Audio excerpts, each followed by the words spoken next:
Bourgotin.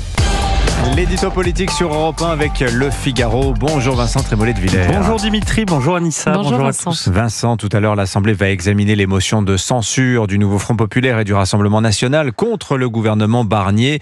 Le résultat ne fait guère de doute. Alors avant de faire un premier bilan, est-ce que vous croyez, Vincent, que le RN peut encore changer d'avis ? Je crains qu'il ne soit trop tard, Dimitri, et pourtant une censure, c'est comme un mariage. Si on hésite, il vaut mieux y renoncer avant. Après, on est lié par son acte. Et je continue de croire que Marine Le Pen a beaucoup plus à perdre qu'à gagner dans cette histoire. Elle nous explique qu'elle n'a pas d'autre ambition dans ce geste extrême que de défendre le programme pour lequel elle a été élue. Si on la prend au mot, il faut comprendre qu'un gouvernement va être censuré, ce qui n'est pas arrivé depuis 1962, parce qu'il a renoncé à l'indexation des pensions de retraite. C'est une chose sérieuse, les pensions de retraite, mais enfin, ce n'est pas la matrice d'une politique. On comprend mal aussi l'intérêt d'ouvrir une crise quand il n'y a pas d'élection en vue.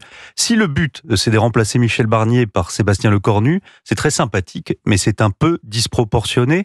On est surpris enfin de voir les députés du RN qui reprochaient au gouvernement de vouloir, je les cite, leur voix, mais pas leur visage, accepter de donner leur voix à une motion de gauche qui, selon les mots mêmes de Marine Le Pen, est insultante à leur endroit.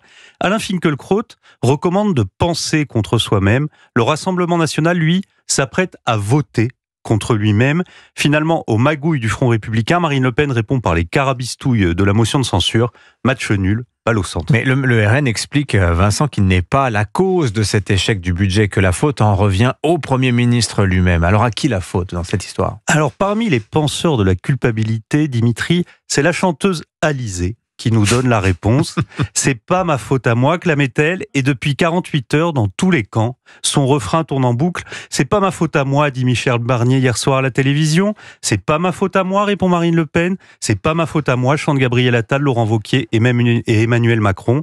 La vérité, pourtant, c'est que c'est leur faute à tous. Vous voulez dire, Vincent, que cette censure, si elle a lieu, ce serait une défaite générale ? Oui, une défaite de la politique. Au commencement de cette histoire, il y a une dette himalayenne, des déficits abyssaux qui, dans les derniers mois, ont pris des proportions folles sans que personne ne voie rien. Ensuite, une dissolution de caprice, un fonds républicain cynique qui débouche sur une chambre ingouvernable. Enfin, un Premier ministre qui, aidé d'un directeur de cabinet en partie responsable du dérapage des déficits, qui bricole un budget avec des impôts, des taxes, des efforts catégoriels et des économies de bout de chandelle. Et puis, un pouvoir judiciaire qui menace d'exclure Marine Le Pen du jeu démocratique. À la fin de ce mauvais scénario, un pays vieux de 1500 ans, 7e puissance du monde, va s'enfoncer dans la crise politique parce que la ligne rouge sur les pensions des retraités a été franchie. Ouais.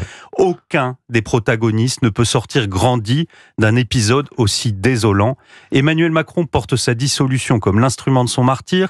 Marine Le Pen risque de traîner longtemps sa motion de censure comme un reproche. Michel Barnier s'est réveillé beaucoup trop tard. Jean-Luc Mélenchon a encore une poussée de fièvre révolutionnaire. Et je ne vous parle pas du bloc central qui grouille d'ambitions minuscules. La vérité, c'est que la politique n'est pas à la hauteur des défis qu'elle doit affronter. Et peut-être que les Français et nous-mêmes, nous ne le sommes pas non plus. On attendait le sursaut, on aura probablement la censure. L'édito politique sur Europe 1. Merci Vincent Trémollet de Villers.